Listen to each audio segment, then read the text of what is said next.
конце 18 века произошел третий и последний раздел Речи Посполитой. Перед Российской империей встал вопрос укрепления своих западных рубежей.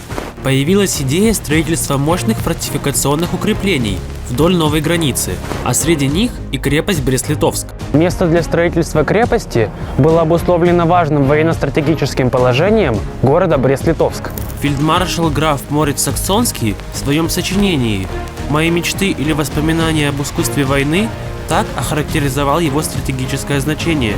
Кто владеет в военное время этой твердынью, тот может иметь великие выгоды над прилегающей страною. Идея строительства крепости Брест-Литовск была впервые выдвинута генерал-майором Францем де Валаном в 1797 году. Древний город стоял на оживленном торговом пути. Вместо слияния рек Муховец и Буг, как естественную водную преграду, можно было использовать в крепостном укреплении. Это было главным в проекте де Валана. Генерал-майор предложил создать на западной границе оборонительную систему, включавшую 3 эшелонированные линии обороны с 19 крепостями, и среди которых была Брест-Литовская. Предложение Франца де Валана было поддержано императрицей Екатериной II. В рескрипте князю Репнину от 23 октября 1795 года под названием «Об определении границ Пруссии и о передвижении войск по случаю окончания переговоров о разделе Польши» отмечается: при определении границ по Бугу наблюдать должно те же правила, кои изъяснены выше всего и о нем они. Острова, лежащие против Бреста, весьма нужны быть для нас могут. Они закроют город и подадут, может быть, лучшие способы к укреплению сего важного для нас пункта.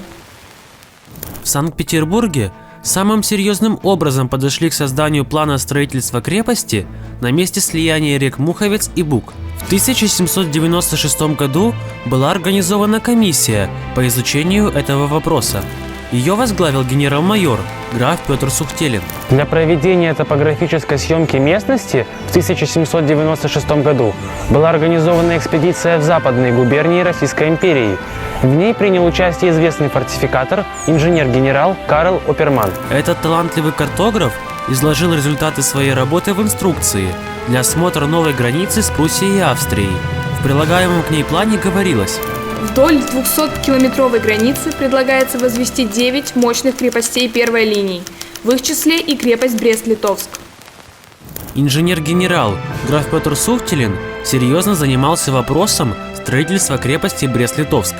В 1807 году он объехал территории, присоединенные к Российской империи после третьего раздела Речи Посполитой. В своем докладе он особо отметил необходимость строительства в этих местах крепости, как опорного пункта действующей армии. Сухтелина поддержал генерал армии Михаил Барклай де Толли.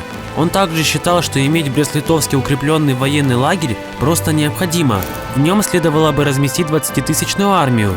Грандиозные планы, которым не суждено было сбыться, помешала война с Наполеоном в 1812 году.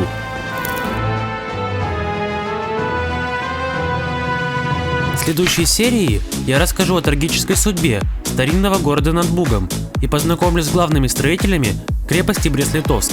А также вы узнаете, почему русский царь Николай I поручил управлять строительным процессом личности, особо приближенной к императору.